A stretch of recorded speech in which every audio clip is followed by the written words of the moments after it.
let's discuss social rights of the women in Islam.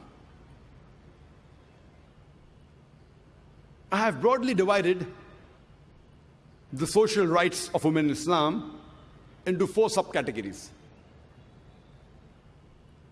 The rights of the daughter in Islam, the rights of the wife in Islam, the rights of the mother in Islam, and the rights of the sister in Islam. First, we'll discuss the rights of the daughter in Islam. The Quran prohibits the killing of any female child or female infant. The Quran says in Surah Takwir, chapter number 81, verse number 8 and 9, that when the female child is buried alive, and when she's asked, for what crime was she killed? Quran prohibits the killing of female children and female infants. The Quran does not only prohibit the killing of female infants, it prohibits the killing of all infants, all children, whether male or female. Quran says in Surah Anam, chapter number 6, verse number 151, that kill not your children for want of sustenance. For it is Allah subhanahu wa ta'ala who will give sustenance to you and your children.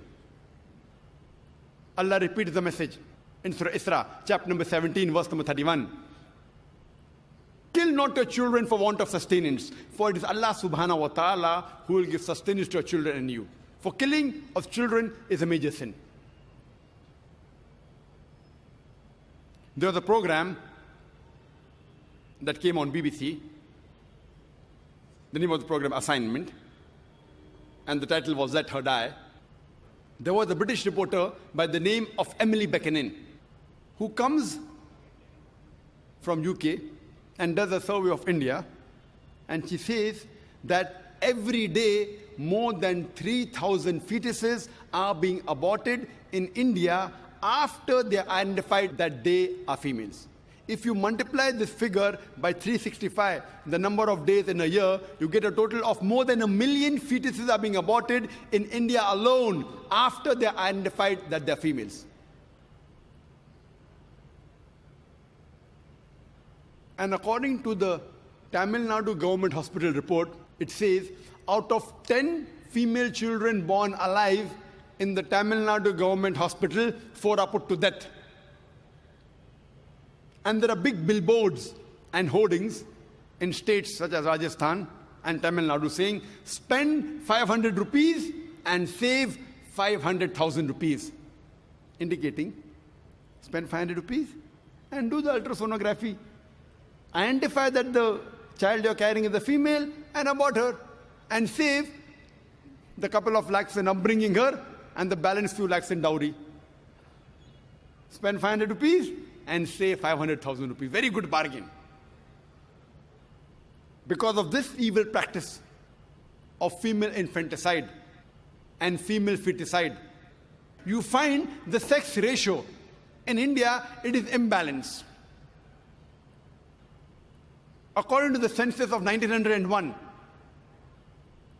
for every 1,000 males in India, there were 972 females in 1901 census. As science and technology is advancing, you can identify easily whether the child is a male or a female. So as science and technology is advancing, the women are being subjugated. According to the census of 1981, in India, for every 1,000 males, there were 934 females. According to the census of 1991, for every 1,000 males, there were 927 females. You know, science, technology advancing, women are being subjugated. As I told you, the Western talk of women's liberalization is nothing but a disguised form of exploitation of body, deprivation of honor, and degradation of a soul.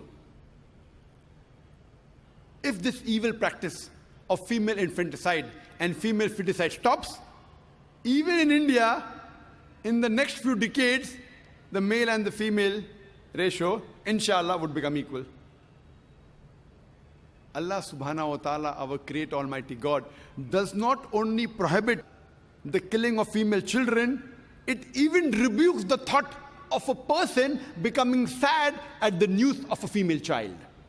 Quran says in Surah Nahl, chapter number 16, verse number 50 and 59, that when news is brought to one of them of the birth of a female child, his face darkens.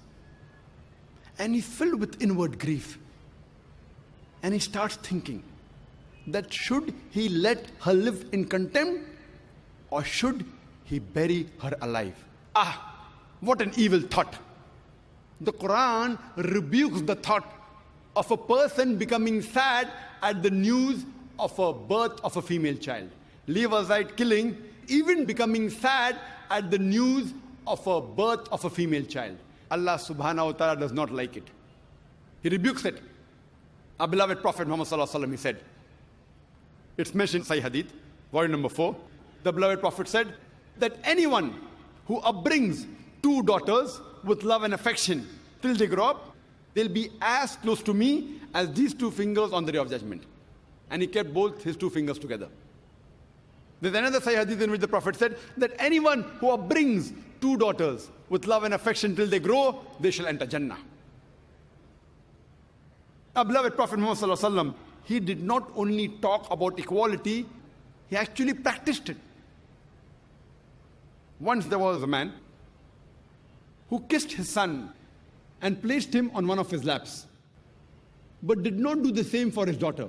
The Prophet objected and said that the man was unjust. He should have even kissed his daughter and placed her on the other lap.